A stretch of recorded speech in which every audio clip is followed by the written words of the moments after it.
தயவு செஞ்சு இப்படி மக்களை ஏமாத்தாதீங்க. இதை நான் சொல்லல, ஆர்பிஐ எல்லா வங்கிகளுக்கும் ஒரு மிகப்பெரிய வார்னிங்கை கொடுத்து இதை சொல்லியிருக்காங்க. உங்க பேங்க் உங்களை மோசம் பண்ணிட்டு இருக்கு அப்படின்னு சொன்னா நீங்க நம்புவீங்களா? எந்த அளவுக்கு உங்க பேங்க் மேல நீங்க நம்பிக்கை வச்சிருக்கீங்க? நமக்கே தெரியாம நம்ம கண்ணு முன்னாடியே சில மோசடிகள் நடந்துகிட்டு இருக்கு. இத வங்கிகள் இப்பவே தடுத்து நிறுத்தி ஆகணும் அப்படிங்கிற ஒரு அறிவிப்பை தான் ஆர்பிஐ வெளியிட்டு இருக்காங்க. நம்ம எந்த மாதிரி மோசம் போயிட்டு இருக்கோம், எந்த மாதிரி வங்கிகள் மக்கள் கிட்ட மிஸ் செல்லிங் பண்ணிக்கிட்டு இருக்காங்க, ஆர்பிஐ கொண்டு வந்திருக்கக்கூடிய 10 முக்கியமான ரூல்ஸ் என்ன, எப்படி வங்கிகள் இனிமேல் செயல்படணும், இது மூலியமா மக்களுக்கு என்ன லாபம், எந்த மாதிரியான மாற்றங்கள் ஏற்பட போகுது, இந்த 10 ரூல்ஸ் என்ன அப்படிங்கறத வீடியோ கடைசி வரைக்கும் பார்த்து தெளிவா தெரிஞ்சுக்கோங்க. Welcome to Boss Wallah Tamil. நான் உங்க மேகலா.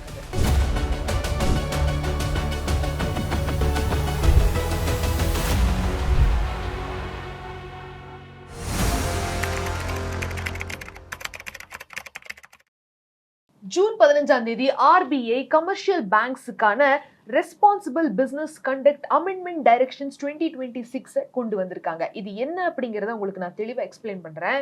இது எதுக்காக இந்த மாதிரியான சில ரூல்ஸை கொண்டு வந்திருக்காங்க அப்படிங்கறத நம்ம தொடர்ந்து பார்ப்போம்.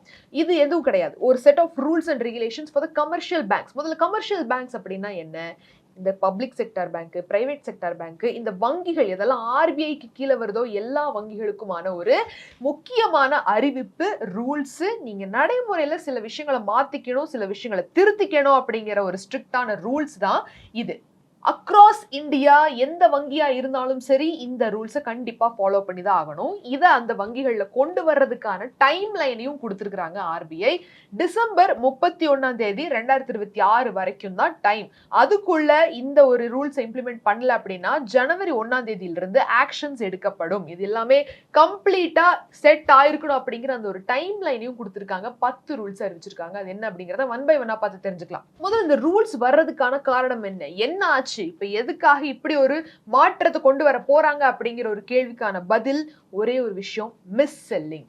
மிஸ் செல்லிங் அப்படின்னா என்ன? ஒரு பொருளை நம்ம கிட்ட வேற மாதிரி சொல்லி நம்மளுக்கு அது வேணுமோ வேண்டாமோ அப்படிங்கிற கிளாரிட்டி இல்லாம நம்மளுக்கு விற்பனை பண்றதுக்கு பேர் தான் மிஸ் செல்லிங் அப்படின்னு அர்த்தம். அவங்களுக்கு அந்த பொருள் விற்பனை ஆனா போதும், அந்த கஸ்டமரை பத்தின ஒரு கவலை, அந்த கஸ்டமருக்கு உண்மையாலுமே அது தேவையா, உண்மையாலுமே அவங்க மனசார அதை வாங்குறாங்களா அப்படிங்கிற கன்சென்ட் இல்லாம ஒரு பொருளை விற்கிறது தான் மிஸ் செல்லிங். இன்னொரு மாதிரி கூட சொல்லலாம், அவங்களுக்கே தெரியாம அதை வித்து அவங்க கிட்ட இருந்து காசை வாங்குறது தான் மிஸ் செல்லிங். இது எல்லாமே மிஸ் செல்லிங் குள்ள வருது. வங்கிகள் எப்படி இந்த ஒரு செயல்பாட்டுல ஈடுபட்டுக்கிட்டு இருக்காங்க அப்படிங்கிறது உங்களுக்கு வரலாம். ஒரு கிளீனான எக்ஸாம்பிள் நான் சொல்றேன். இப்ப நீங்க வங்கிக்கு ஒரு லோன் வாங்க போறீங்க, மேபி ஹோம் லோனோ பர்சனல் லோனோ ஏதாவது ஒரு லோன் வாங்க போறீங்க, இல்ல பேங்க் அக்கௌண்ட் ஏதாவது ஓபன் பண்ண போறீங்கன்னு வச்சுக்கலாமே.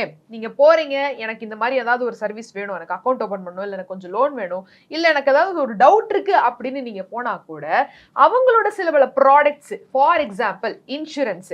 இப்போ லோன் வாங்க போறீங்க, லோன் டாக்குமெண்ட்ல எல்லாம் சைன் பண்ணிட்டீங்க, அப்ரூவ் ஆயிருச்சு, கூடவே இந்த இன்சூரன்ஸையும் வாங்கிக்கங்க அப்பதான் லோன் சாங்ஷன் ஆகும் அப்படின்னு சொல்றது.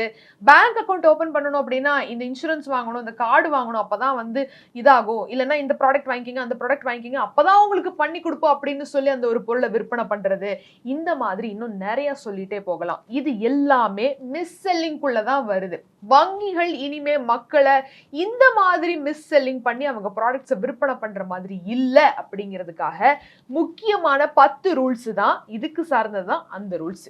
Rule number 1, no more forced insurance. First வந்ததே எது ஒரு காரணம், இப்ப முக்காவாசி மிஸ் செல்லிங் நடந்துட்டு இருக்கிறது இந்த இன்சூரன்ஸால தான். இப்ப நீங்க ஏதாவது ஒரு விஷயத்துக்கு போறீங்க அப்படின்னா இன்சூரன்ஸ் விற்க பாக்குறாங்க. சோ இப்போ ஆர்பிஐ வச்சிருக்கக்கூடிய அந்த முக்கியமான ரூல்ல நம்பர் 1, இனிமே அந்த ஒரு இன்சூரன்ஸ் ப்ராடக்ட்டை நீங்க அவங்க மேல திணிக்கிற மாதிரி இல்ல, ஃபோர்ஸ் பண்ணி அவங்கள வாங்க வைக்கிற மாதிரி இல்ல அப்படின்னு சொல்லி. ஃபர்ஸ்ட் அவங்க கிட்ட இந்த ஒரு இன்சூரன்ஸ் எதுக்காக அப்படின்னு நீங்க சொல்லணும், அது அவசியமா அப்படிங்கறத நீங்க சொல்லணும். அண்ட் இனிமே எந்த ஒரு இன்சூரன்ஸும் ஒரு லோன் வாங்குறதுக்கோ இல்ல ஒரு பேங்க் அக்கௌண்ட் ஓபன் பண்றதுக்கோ கட்டாயமா இன்சூரன்ஸ் வித்தாதான் அவங்களுக்கு அந்த சர்வீஸ் அவங்க பண்ணி கொடுப்பாங்க அப்படிங்கிற ஃபோர்ஸ்ட் இன்சூரன்ஸ் எங்கேயும் நீங்க விற்பனை பண்ண கூடாது அப்படின்னு ஆர்பிஐ தெளிவா அறிவிச்சிருக்காங்க. என்ன ஆகும்னா, நம்ம லோன் டாக்குமெண்ட்ல சைன் போட்டிருப்போம், அதுலயே ஒரு சைன் எக்ஸ்ட்ராவா நம்ம இந்த இன்சூரன்ஸ்க்கும் போட்டிருப்போம். நம்ம லோன் பணத்துல இஎம்ஐ கட்டுவோம் இல்லையா, அந்த இஎம்ஐல இருந்து பிரீமியம் டிடெக்ட் பண்ணிட்டு இருப்பாங்க. அது நம்மளுக்கே தெரியாம போக வாய்ப்பு இருக்கு. அதுக்கப்புறம் தெரிய வர்ற வரப்ப அதை கேன்சல் பண்ண முடியாது, நீங்க தானே கையெழுத்து போட்டிருக்கீங்கன்னு திருப்பி அந்த பேப்பரை நம்ம கிட்டயே காமிப்பாங்க. இது எல்லாமே நடந்ததுனாலதான், இதனால நிறைய கம்ப்ளைண்ட்ஸ் ரைஸ் ஆனனாலதான் ஆர்பிஐ இப்படி ஒரு விஷயத்த கொண்டு வந்திருக்காங்க. இனிமே வங்கிகள் இன்சூரன்ஸ் திணிக்கிற மாதிரி இல்ல, நீங்களுமே பார்த்து கையெழுத்து போடுங்க. அந்த ஒரு போர்ஷனுக்கு நான் அடுத்தடுத்து வரேன், நம்ம எப்படி அதுக்கு ரியாக்ட் பண்ணோம் அப்படிங்கிறதுக்கு. இது பாயிண்ட் நம்பர் 1. சோ இந்த இடத்துல உங்களுக்கு ஒரு டவுட் வரலாம், அப்போ வங்கிகள் இனிமே நம்ம கிட்ட இன்சூரன்ஸ் விற்க மாட்டாங்களா, நம்ம கிட்ட இப்போ ஹோம் லோன் வாங்குற அதுக்கான இன்சூரன்ஸ் ஏதாவது இருக்கு அப்படின்லாம் எதுவுமே சொல்லவே மாட்டாங்களா அப்படின்னு ஒரு டவுட் வரலாம். கண்டிப்பா சொல்லலாம், வங்கிகள் அதை சொல்லலாம். அவங்க சொல்லக்கூடாது அப்படிங்கிற ரூல் இது கிடையாது. நம்ம கிட்ட திணிச்சதை விற்பனை பண்ண கூடாது அப்படிங்கறதா ரூல். எப்படின்னா, நம்ம கிட்ட இந்த மாதிரி ஒரு லோன் இருக்கு, இதுக்கு நீங்க இன்சூரன்ஸும் வாங்கலாம், இந்த இன்சூரன்ஸால இந்த பலன் இருக்கு அப்படிங்கறத சொல்லலாமோ தவிர, அதை நீங்க இதை வாங்கினாதான் இதை பண்ணுனாதான் இந்த இன்சூரன்ஸ் இல்லாட்டி உங்களுக்கு எதுவுமே கிடையாதுன்னு மிஸ் செல்லிங் பண்ற மாதிரி இல்லை அப்படிங்கறதான் கிளாரிட்டி. அடுத்ததா ரூல் நம்பர் 2, நம்மளோட கன்சென்ட் தான் இனிமே லீகல் பவர். என்னன்னு சொல்றேன்னு தெளிவா கேளுங்க. இப்போ நீங்க சேம் எக்ஸாம்பிள் எடுத்துக்கலாம். வங்கிக்கு போய் ஒரு லோன் வாங்க போறீங்க அப்படின்னா, ஒரு இவ்வளவு பேப்பர்ஸ் கொடுப்பாங்க, அது எல்லாத்துலயும் கையெழுத்து போடுங்கன்னு சொல்லுவாங்க. நம்ம கையெழுத்து போட்டு நம்ம கொடுத்ததுக்கு அப்புறம் நம்ம கேட்டது லோன் மட்டும்தான், கூட எக்ஸ்ட்ராவா 4-5 ப்ராடக்ட் சேர்ந்து வருது, அதுக்கும் நம்ம தான் காசு கட்டுறோம், ஆனா அது நம்மளுக்கு தெரியல இல்லையா. இப்போ எங்க மிஸ் ஆச்சு, நம்ம ஒரு பக்கமும் பார்க்காம கையெழுத்து போட்டதுனால. அது மட்டும் இல்லாம ஒரே பேப்பர்ல இது லோனுக்கான கையெழுத்துக்கான டாக்குமெண்ட்னு சொல்லி உள்ள நிறைய ப்ராடக்ட் அட்டாச் பண்றது இனிமே நடக்காது. ஒரு ப்ராடக்ட்டுக்கும் ஒரு கன்சென்ட்டுக்கும் ஒரு கையெழுத்து இருக்கணும். ஒரு விஷயத்துக்கும் நீங்க அதை கிளாரிஃபை பண்ணணும். அந்த ஒரு கஸ்டமர் கிட்ட இந்த ஒரு சைன் இதுக்காக, இந்த ஒரு சைன் அதுக்காக, இந்த ஒரு கன்சென்ட் இந்த லோனுக்காக, இந்த கன்சென்ட் இந்த கார்டுக்காக, இந்த கன்சென்ட் அக்கௌண்ட்டுக்காகன்னு ஒரு கன்சென்ட்டுக்கும் ஒரு தடவை நம்ம கிட்ட கேட்டு கையெழுத்து வாங்கி அந்த மாதிரி ஒரு லீகலான கஸ்டமர் ப்ரூஃபோட அந்த ஒரு ப்ராடக்ட்டை வந்து விற்பனை பண்ணணும். தெளிவா சொல்லியிருக்காங்க ஆர்பிஐ. 3வது ரூல், ப்ரீ டிக்டு பாக்ஸ். என்னது இது ப்ரீ டிக்டு பாக்ஸ் அப்படின்னு பாத்தீங்கன்னா, இப்ப நீங்க லோன் வாங்குறீங்க, ப்ரீ டிக்டு பாக்ஸஸ் இனிமே இருக்க போறது கிடையாது. முதல்ல இந்த ப்ரீ டிக்டு பாக்ஸஸ் அப்படின்னா என்ன? இப்ப நீங்க ஒரு அப்ளிகேஷன் ஃபார்மே பாக்குறீங்க, அந்த ஃபார்ம்ல பாத்தீங்கன்னா ஒரு இவ்வளவு பெரிய பேராகிராஃப்ல இன்ஃபர்மேஷன் போட்டிருப்பாங்க, அதுக்கு பக்கத்துலயே ஒரு பாக்ஸ்ல ஆல்ரெடி டிக்கு போட்டிருக்கோம். அப்போ அந்த இதுக்கு நம்ம ஒத்துக்கிட்ட மாதிரி தான் அது டிக்கு போட்டிருக்கோம். அதுக்கு கீழே நம்ம வந்து அவங்க காமிப்பாங்க, இந்த இடத்துல ஒரு கையெழுத்து, அந்த இடத்துல ஒரு கையெழுத்துன்னு. நம்ம அந்த கையெழுத்து மட்டும் போட்டுட்டோம் அப்படின்னா அந்த டிக்கு நான் ஒத்துக்கிட்டேன்னு தான் அர்த்தம். சோ அந்த இடத்துல டிக்கு போடணும் போட வேண்டாம் அப்படிங்கிற ஆப்ஷனே இல்லாம டிஃபால்ட்டா டிக் இருக்குன்னா அந்த ஒரு பர்டிகுலர் விஷயத்தை நான் ஒத்துக்கிறேன்னு தானே அர்த்தம். அத கஸ்டமருக்கு ஒரு சாய்ஸா நீங்க ஏன் கொடுக்க மாட்டேங்கிறீங்க அப்படிங்கிற ஒரு கேள்வியோட சேர்த்து இனிமே எந்த ஒரு விஷயத்திலயும் எந்த ஒரு ஃபார்ம்லயும் ப்ரீ டிக்டு பாக்ஸ் இருக்க கூடாது அப்படிங்கிறது இன்னொரு ஸ்ட்ரிக்டான ரூல ஆர்பிஐ ரூல்ஸை வெளியிட்டு இருக்காங்க. சோ இனிமே எந்த அப்ளிகேஷனா இருந்தாலும் ஆல்ரெடி டிக் போட்டிருக்கு அப்படின்னா நீங்க தட்டி கேட்கலாம், இது ஏன் ஆல்ரெடி டிக்டா இருக்கு, வேற ஆப்ஷன் இல்ல, இதை சூஸ் பண்ணாம விட முடியாதா அப்படிங்கிற ஒரு ஆப்ஷனை கஸ்டமர் ஆகிய நம்ம கேள்வி எழுப்ப முடியும். அண்ட் இதுதான் 3வது ரூல். 4வது ரூல், பேங்க் நம்ம கிட்ட எந்த ஒரு விஷயத்தையும் மறைக்கிற மாதிரி இல்ல, எல்லாத்தையும் டிஸ்க்ளோஸ் பண்ணணும் நம்மளோட கன்சென்ட்டை வாங்குறதுக்கு முன்னாடி. உதாரணத்துக்கு சில இன்ட்ரெஸ்ட் ரேட்ஸ் எவ்வளவு, இதுக்கு எவ்வளவு சார்ஜ் ஆகும், இதை நான் வந்து வாங்குறதால எனக்கு இதுல இருந்து எவ்வளவு மாசம் நீங்க பிடிப்பீங்க, இதுக்கான லாக்இன் பீரியட் என்ன, இது எல்லாமே அவங்க சொல்லி ஆகணும் நம்ம கிட்ட இருந்து அந்த கையெழுத்தை வாங்குறதுக்கு முன்னாடி. சம்டைம்ஸ் என்ன ஆகும்னா, நிறைய ஃபார்ம்ஸ் காட்டுவாங்க, நீங்க எஃப்டி போட போனாலும் சரி, பேங்க் அக்கௌண்ட் ஓபன் பண்ண போனாலும் சரி, அவ்வளவே ஒரு லோன் வாங்க போனாலும் சரி, ஒரு சில டீடைல்ஸ் எல்லாம் நம்ம கிட்ட சொல்லுவாங்க, இந்தாங்க இந்த ஃபார்ம்ல கையெழுத்து போடுங்கன்னு கொடுப்பாங்க. மத்த விதமான எக்ஸ்பிளனேஷனை நம்ம கேட்கறதுக்கும் நம்ம சில பேர் தயங்குவோம், சில பேர் நம்ம படிச்சவங்களா இருக்க மாட்டோம். அங்க போயிட்டு ஐயோ நம்ம எப்படி கேட்கறது, அவங்க தான் சொல்றாங்கல்ல, படிச்சவங்க சொல்றாங்கன்னு முழுசா அவங்கள நம்புறோம். அவங்க நம்ம கிட்ட ஒரே 2 கையெழுத்து வாங்கிட்டு அதுல 4 ப்ராடக்ட் கூட சேர்த்து வச்சிருப்பாங்க. சோ எந்த ஒரு டீடைல்ஸுமே டிஸ்க்ளோஸ் பண்ணாம இருக்கிறது இனிமே வங்கியில நடக்காது. வங்கிகள் இனிமே மக்கள் கிட்ட எல்லா விஷயத்தையும் அவங்க கிட்ட இருந்து ஒரு ப்ராடக்ட் செல் பண்றதுக்கு முன்னாடி டிஸ்க்ளோஸ் பண்ணணும். ரொம்ப முக்கியமா அந்த ஒரு விஷயத்தை டிரான்ஸ்பரண்டா, என்ன விலை, ஏது, இதுல இருக்கக்கூடிய ரிஸ்க் என்ன, இது இல்லைன்னா என்ன ஆகும், இருந்தா என்ன ஆகும் அப்படிங்கிற எல்லாத்தையுமே எக்ஸ்பிளைன் பண்ணிட்டு தான் கையெழுத்தை வாங்கணும். இதை நான் சொல்லல, ஆர்பிஐ ரூல்ஸ் போட்டிருக்கு.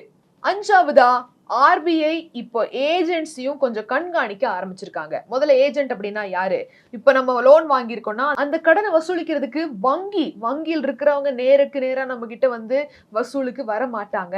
அவங்க ஒரு சில ஏஜென்ட்ஸை ஹையர் பண்ணுவாங்க. டைரக்ட் செல்லிங் ஏஜென்ட்ஸோ இல்ல டைரக்ட் மார்க்கெட்டிங் ஏஜென்ட்ஸா ஹையர் பண்றப்போ அந்த டீம் கமிஷனுக்கு வங்கிக்கு வேலை செஞ்சு கொடுப்பாங்க. இவங்களோட வேலை என்னன்னா, அந்த கடனை இவங்க நம்ம கிட்ட இருந்து வசூல் பண்ணி கொடுக்கறதா இவங்க வேலை. கரெக்டா? அப்பேற்பட்ட ஏஜென்ட்ஸ் நம்ம வீட்டுக்கு வர்றதுலயாகட்டும், இல்ல நம்மளுக்கு ஃபோன் பண்ணி அவங்க நம்ம கிட்ட ஒரு மாதிரி நடந்துக்கிறதாகட்டும், இந்த மாதிரி நிறைய கம்ப்ளைண்ட்ஸ் ஆர்பிஐக்கு போய் சேர்ந்திருக்கு. இதை நிறைய இடத்துல நம்மளும் ரைஸ் பண்ணியிருக்கோம். ஸோ இந்த விஷயத்துக்கு ஒரு முற்றுப்புள்ளி வைக்கதான் ஆர்பிஐ இதையுமே ஒரு கட்டுக்கோப்பா நான் இனிமே இதுக்கு ஸ்ட்ரிக்ட் ரூல்ஸ் கொண்டு வர போறோம் அப்படிங்கிறத அறிவிச்சிருக்காங்க. ரூல் நம்பர் 6, அந்த ஏஜென்ட்ஸுக்கான புதிய set of rules and regulations எது அப்படின்னு பாத்தீங்கன்னா, ஏஜென்ட்ஸ் வங்கியை சார்ந்தவங்க கிடையாது, நாங்க பேங்க்ல இருந்து வர்றோம் அப்படின்னு அவங்க என்னைக்குமே அந்த பேங்க் பர்சன் மாதிரி காமிச்சுக்க கூடாது கஸ்டமர்ஸ் கிட்ட. First point number 1. இன்னொன்னு, அவங்க வர்றப்போ நம்மளுக்கு ஒரு இமெயில் இல்ல போன் பண்ணி இன்ஃபார்ம் பண்ணிட்டு நம்மளோட கன்சென்ட்டை எடுத்துக்கிட்டு தான் அவங்க வந்து நம்ம ஹவுஸை விசிட் பண்ணணும். அடுத்தது, நம்மளுக்கு கால் பண்ணி நம்மளோட இதை விசாரிக்கிறப்ப கூட அந்த ஒரு டைமிங்ஸ் ஆன 9 AM இருந்து 7 PM குள்ள தான் அவங்க போன் பண்ண முடியும். இந்த மணி நேரத்துக்கு மேல இல்ல இந்த 8 மணிக்கோ இல்ல நைட் 10 மணிக்கோ அந்த மாதிரி போன் பண்ணாங்கன்னா இம்மிடியட் ஆக்ஷன் கஸ்டமர் சைட்ல இருந்து எடுக்கப்படும். அதே மாதிரி வங்கிகளும் அதுக்கு பொறுப்பு அப்படின்னு சொல்லியிருக்காங்க. ஏஜென்ட்ஸ் எந்த விதத்திலையும் கஸ்டமர்ஸை அவங்க வீட்டு வாசல்ல நின்று ஏதாவது அவமதிக்கிறதோ இல்ல அவங்களோட கான்டாக்ட் லிஸ்ட் இருக்கிறவங்களோட ஏதாவது ஒரு மிஸ்பிஹேவ் பண்றதோ எந்த மாதிரியும் பண்ணக்கூடாது. இன்கேஸ் ஏஜென்ட்ஸ் ஏதாவது பண்ணுனாங்க, தவறு செஞ்சாங்க அப்படின்னா அந்த ஏஜென்ட்ஸ் ஹையர் பண்ணியிருக்கக்கூடிய வங்கி சரியான பொறுப்பை ஏத்துக்கணும். அதுக்கு அவங்களும் தான் பொறுப்பு. அவங்களுக்கும் சேர்த்து தான் இந்த மாதிரியான சில பல ஆக்ஷன்ஸ் வந்து அவங்கள இம்ப்ளை பண்ணப்படும் அப்படிங்கிறதையும் ஆர்பிஐ சொல்லியிருக்காங்க. 7வது ரூல், வங்கிகள் அவங்களோட ப்ராடக்ட்டை நம்ம கிட்ட செல் பண்றதுக்கு முன்னாடி அந்த ப்ராடக்ட் கஸ்டமருக்கு சூட்டபிளா இருக்குமா அப்படிங்கிறத நம்மளுக்கு புரிய வைக்கணும் அப்படிங்கிறது இன்னொரு முக்கியமான ரூல். ஃபார் எக்ஸாம்பிள், நம்மளுக்கு ஒரு இன்சூரன்ஸ் தேவை இருக்காது, ஏன்னா நம்ம ஆல்ரெடி செப்பரேட்டா வந்து நீட்டா நம்ம வேற இன்சூரன்ஸ் டெடிகேட்டடா வச்சிருக்கோம். அது ஓகேங்களா. இப்போ இந்த லோன் வாங்க போறப்போ, அக்கௌண்ட் ஓபன் பண்றப்போ இந்த இன்சூரன்ஸ் வாங்கின்னு சொல்றப்போ அது நம்மளுக்கு சூட்டபிளா இருக்காது, ரிக்குவயர்மெண்ட் இருக்காது. ஆர் மேபி ரிக்குவயர்மெண்ட் இருந்தாலும் அது எத்தனை பேர்த்த கவர் பண்ணுது? நீங்க சும்மா வாங்கி எதுக்கோ ஏதோ உபயோகமே இல்லாத மாதிரியான ஒரு பொருளை வந்து அவங்க விற்பனை பண்ணணும் அப்படிங்கிறதுக்காக விற்பனை பண்ண கூடாது அப்படிங்கிறதையும் சொல்லியிருக்காங்க. எப்படின்னு பாத்தீங்கன்னா, இன்கேஸ் அதை நம்ம தெரியாம வாங்கிட்டாலும் கூட எந்த விதமான யூஸும் இல்லை அப்படின்னு தெரிய வரப்போ அது வங்கியோட பொறுப்பு. ஃபார் எக்ஸாம்பிள், உங்களோட வயசு என்ன, இன்கம் என்ன, உங்களோட ஃபைனான்சியல் லிட்ரஸி எவ்வளவு இருக்கு, உங்களுக்கு இது புரியுதா, இந்த ப்ராடக்ட் உங்களுக்கு உண்மையாலுமே தேவைதானா அப்படிங்கிற எல்லா எக்ஸ்பிளனேஷனும் அவங்க கொடுக்கணும். அப்படி இல்லைன்னா அதை கம்பேர் பண்ணி பார்த்து ஒரு நல்ல ப்ராடக்டா அவங்க விற்பனை பண்ற வரைக்கும் நம்ம கிட்ட அந்த ஒரு எக்ஸ்பிளனேஷனையும் டிரான்ஸ்பரன்சியும் மெயின்டைன் பண்ணணும் அப்படிங்கிறது இன்னொரு முக்கியமான ரூல். 8வது ரூல் ரொம்ப இம்பார்ட்டன்டான ஒரு ரூல். எல்லா இடத்துலயும் இந்த ஒரு ரூல் அவசியமா தேவைப்படும். குறிப்பிட்ட இந்த கிராம ஓரத்தில் இருக்கக்கூடிய வங்கிகளுக்கு இது அவசியமா தேவைப்படுற ஒரு விஷயம். லாங்குவேஜ், டாக்குமெண்ட்ஸ், நம்ம சைன் பண்ற டாக்குமெண்ட்ல இருக்கக்கூடிய எழுத்துகள் நம்மளோட மொழியில இருக்கணும். நம்மளுக்கு எந்த மொழி தெரியுமோ அந்த மொழியில இருக்கணும் அப்படிங்கிறது இன்னொரு முக்கியமான ரூல். ரொம்ப அருமையான ரூல். என்னதான் நம்ம வந்து ஒரு அப்ளிகேஷன் எடுத்தாலும் மேக்ஸிமம் அதுல வந்து ஹிந்தி, இங்கிலீஷ் இல்லைன்னா அந்த ஒரு பர்டிகுலர் ஸ்டேட்டோட இது வந்து இருந்தா இருக்கும். அந்த ஒரு அப்ளிகேஷன் ஃபார்ம் ஆகட்டும், எந்த டாக்குமெண்ட் நீங்க சைன் பண்ண போறீங்க ஒரு விஷயத்துக்கு அப்படிங்கிற அந்த ஒரு டாக்குமெண்டோட லாங்குவேஜ் ஒன்னு அந்த ரீஜன் ஸ்பெசிபிக்கா ரீஜனல் லாங்குவேஜ்ல இருக்கணும். அப்படி இல்லைன்னா அந்த நபருக்கு எந்த லாங்குவேஜ் தெரியுமோ அந்த லாங்குவேஜ்ல இருக்கணும். ரொம்ப இம்பார்ட்டன்டான ஒரு ரூல். இது ரொம்ப நல்ல ரூல்.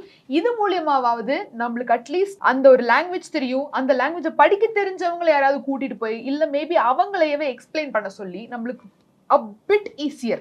இன்னும் சில பேர் இருப்பாங்க, தமிழ் நல்லா தெரியும் ஆனா இங்கிலீஷ் தெரியாது அப்படிங்கிறவங்க தமிழ்ல நீட்டா அதை படிச்சு பார்த்து தெரிஞ்சுக்கிட்டு அதுக்கப்புறம் கையெழுத்து போடுறதுக்கான வாய்ப்பு இது. அண்ட் மோரோவர் அவங்களுக்கு படிக்க தெரியலனா அவங்க வங்கி அதை எக்ஸ்பிளைன் பண்ணும் அப்படிங்கிறதும் இந்த ரூல்ஸ்ல வந்தாச்சு. ஸோ இது ரொம்பவே அவசியமான ஒரு ரூலா தான் நானும் பாக்குறேன். 9வது ரூல், ஃபால்ஸ் அர்ஜென்சி. இப்பவே வாங்கிக்கிங்க, இப்பவே அது டைம் முடிஞ்சிட போகுது, இந்த ஆஃபர் இப்பவே முடியுது அப்படிங்கிற தவறான ஒரு அர்ஜென்சியை உருவாக்கி மக்களை இப்பவே வாங்க வைக்கிறதுக்கான அந்த ஒரு ஆர்வத்தை இனிமே நீங்க வங்கிகளாகிய நீங்க பண்ணாதீங்க.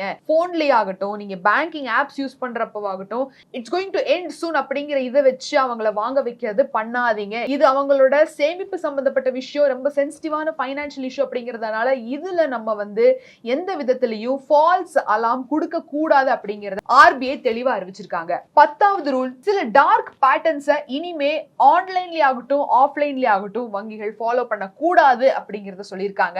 அதுல ஒன்னு என்னன்னு பாத்தீங்கன்னா, போஸ்ட் ஆக்ஷன். இப்போ உங்க போன் எடுக்கிறீங்க, எந்த வங்கியில அக்கௌண்ட் வச்சிருக்கீங்களோ அந்த பேங்கோட ஆப்புக்கு நீங்க போறீங்க, நீங்க அந்த இடத்துல அந்த பர்டிகுலர் பேஜ் ஓபன் பண்ணதும் ஏதாவது ஒரு ப்ராடக்ட் வரும், அதை கண்டிப்பா வாங்கணும் அப்படிங்கிற மாதிரியான ஒரு சின்ன நோட்டிபிகேஷன் வந்திருக்கும். அதை நம்ம தாண்டி வேற எங்கேயும் போகவே முடியாது. நம்ம மேல அமுத்துவோம், பேக் போவோம், பேக் போனா மொத்தமா பேக் போயிடும். அந்த ஒரு பேங்க் பேஜுக்கே போகாம அதை நம்மளை தடுத்துக்கிட்டு இருக்கும். ஸோ இந்த மாதிரியான இன்டர்ஃபேஸ் எல்லாம் இனிமே இருக்கக்கூடாது. எந்த ஒரு ப்ராடக்ட்டையும் ப்ரையாரிட்டைஸ் பண்ணி மற்ற விஷயத்தை சின்னதா வச்சு தேவையில்லாத அவங்க விற்பனை பண்ணுற பொருளை பெருசா வைக்கிற மாதிரியான இன்டர்ஃபேஸ் இனிமே இருக்கக்கூடாது அப்படிங்கிறதையும் ஆர்பிஐ சொல்லியிருக்காங்க. அடுத்த ஒரு பேட்டர்ன் வெயிட் அண்ட் ஸ்விட்ச். அப்படின்னா உங்களுக்கு ஒரு இன்ட்ரெஸ்ட் ரேட், எப்பா இதுல பணத்தை போடுங்க, இவ்வளோ இன்ட்ரெஸ்ட் ரேட் கொடுப்போம் எங்க வங்கியில அப்படின்னு எல்லாம் நிறைய விளம்பரத்தை பண்ணிட்டு அதுக்கப்புறம் எல்லா ப்ராசஸும் முடிஞ்சதுக்கு அப்புறம் இவ்வளவுதான் உங்களுக்கு அப்படின்னு சொல்லுவாங்க. Which is fair enough. Like என்னன்னா நம்மளோட கிரெடிட் ஸ்கோர், கிரெடிட் ஹிஸ்டரி இதெல்லாம் பார்த்துட்டு அதுக்கப்புறம் அந்த ப்ராடக்ட்கான ஒரு இன்ட்ரெஸ்ட் ரேட்டை நம்மளுக்கு வழங்குவாங்க. ஆனா அந்த மாதிரி ஃபால்ஸா எந்த விதத்திலையும் அது அச்சீவபிள் கிடையாது அப்படிங்கிற இன்ட்ரெஸ்ட் ரேட்டை ஃபால்ஸா நீங்க அட்வர்டைஸ் பண்ற மாதிரி இல்லை அப்படிங்கிறதும் இன்னொரு ரூல். அண்ட் இன்னொரு பேட்டர்னுக்கும் தடை வந்தாச்சு, ட்ரிப் பிரைசிங். அப்படின்னா இப்போ ஒரு விஷயத்த நீங்க வந்து பாக்குறீங்க, அதை வந்து எப்படியாவது நான் அந்த ஒரு ப்ராடக்ட்டை வாங்கணும் அப்படின்னு நீங்க வந்து இது பண்றீங்க, இல்லை எஃப்டி புக் பண்றீங்க, ஏதோ ஒன்று வச்சுக்கலாமே. அதை நீங்க பண்ண போறப்போ அந்த மந்த்லி எவ்வளவு கட்டணும், எவ்வளவு இன்ட்ரெஸ்ட் பிடிப்பாங்க, எவ்வளவு கமிஷன் பிடிப்பாங்க அப்படிங்கிற பிரைஸை வந்து கடைசியில தான் காமிப்பாங்க. அந்த ப்ராசஸ் முடிய வரைக்கும் நம்மளுக்கு எதுவுமே தெரியாத மாதிரி இருக்கும். அந்த ஒரு விஷயம் இனிமே பண்ற மாதிரி இல்லை. எல்லாத்தையுமே டிரான்ஸ்பரண்டா அந்த ஒரு இதுலயே காமிக்கணும், ஃபர்ஸ்ட் லுக்லயே காமிக்கணும் அப்படிங்கிற ஒரு ரூல்ஸையும் கொண்டு வர போறதா ஆர்பிஐ சொல்லியிருக்காங்க. அடுத்த பேட்டர்ன் நாகிங். நாகிங்னா இப்போ ஒரு விஷயத்தை நீங்க அலோவ் பண்ணல உங்க போன்ல, ஒரு லொகேஷன் ஆகட்டும், ஒரு மேபி சம் பர்மிஷனை நீங்க கொடுக்கலன்னு வச்சுக்கலாம். ஆனா ஒரு பர்டிகுலர் இதுல நீங்க ஏதாவது லோன் வாங்க போறீங்க, இல்ல ஏதாவது ஒன்று வாங்குறப்போ அந்த ஒரு பர்மிஷன் அது கேட்டுக்கிட்டே இருக்கும். அந்த பர்மிஷன் ஒன்ஸ் டினை ஆயிடுச்சுன்னா டினை ஆயிடுச்சு. திருப்பி திருப்பி அந்த ஒரு பர்டிகுலர் பேங்கோட சாஃப்ட்வேர் அந்த பர்மிஷனை கேட்கற மாதிரி இல்லைங்கிற மாதிரியும் ஒரு சில பல சாஃப்ட்வேர் அப்டேட்டையும் இனிமே நீங்க வங்கிகள் ஆகிய சைட்ல இருந்து ரொம்ப பிரைவசி இன்வைட் பண்ற மாதிரி இருக்க கூடாது அப்படிங்கிறதையும் கொண்டு வந்திருக்காங்க. Okay, here we come to an end. இப்போ வங்கிகள் இந்த மாதிரி ஏதாவது ஒரு செயல்பாட்டுல இறங்கி மிஸ்செல் பண்ணுனாங்க, அது நம்மளுக்கு தெரிய வந்திருக்கு அப்படின்னா கஸ்டமர் ஆகிய நம்ம எந்த மாதிரியான ஆக்ஷன்ஸ் எடுக்கலாம், எந்த மாதிரியான ஒரு விஷயங்கள் நம்மளுக்கு சாதகமா இருக்குன்னு பாத்தீங்கன்னா, நீங்க போய் இந்த ஒரு ப்ராடக்ட் எனக்கு தேவைப்படல, நீங்க என்கிட்ட இதை கிளீனா சொல்லல, கிளியரா எக்ஸ்பிளைன் பண்ணல, இவ்வளவுதான் பிடிப்பீங்கன்னு நீட்டா சைன் பண்ணிட்டேன்னு மட்டும் இப்ப சொல்றீங்களே அப்படின்னா, ஃபர்ஸ்ட் எல்லாம் வங்கிகள் என்ன பண்ணிட்டு இருந்தாங்க, நீங்க தான் சைன் பண்ணி கொடுத்துருக்கீங்க, நீங்க தானே ஒத்துக்கிட்டீங்க அப்படிங்கிற ஒரு இது ஈஸியா சொல்லி முடிச்சிருந்திருக்கலாம். ஆனா இனிமே அது நம்மளுக்கு தெரிய வர்றப்போ, இன்கேஸ் அது நம்மளுக்கு வேண்டாம் அப்படின்னு நம்ம முடிவு பண்றப்போ வங்கிகள் அந்த ஒரு பர்டிகுலர் பணத்தை கம்ப்ளீட்டா ரீஃபண்ட் பண்ணி ஆகணும், நம்மளுக்கு ஏற்பட்ட லாஸோட சேர்த்தி. புரியுதுங்களா? இதுதான் இனிமே காம்பன்சேஷனா இருக்க போகுது கஸ்டமர்ஸ்க்கு. சோ இனிமே வங்கிகள் மிஸ்செல்லிங் பண்ணவே கூடாது. மீறி பண்ணனா இதை தான் அவங்க காம்பன்சேட் பண்ணி ஆகணும். அண்ட் இந்த ஒரு பர்டிகுலர் இஷ்யூ இன்னைக்கு நேத்து வந்தது கிடையாது, சில வருஷங்களாவே இது போய்கிட்டு இருக்கு. And finance minister Nirmala Sitharaman அவர்கள் இப்போ ரீசெண்டா கூட அதை வந்து அட்ரஸ் பண்ணியிருந்தாங்க. இந்த மாதிரி please banks don't push insurance, push பண்ணாதீங்க, கஸ்டமர்ஸ் கிட்ட என்ன வேணுமோ அதை மட்டும் இது பண்ணுங்க, உங்களோட இதுக்காக பாத்துக்கிட்டு இருக்கீங்க அப்படின்னு நிறைய விஷயம் சொல்லியிருந்தாங்க.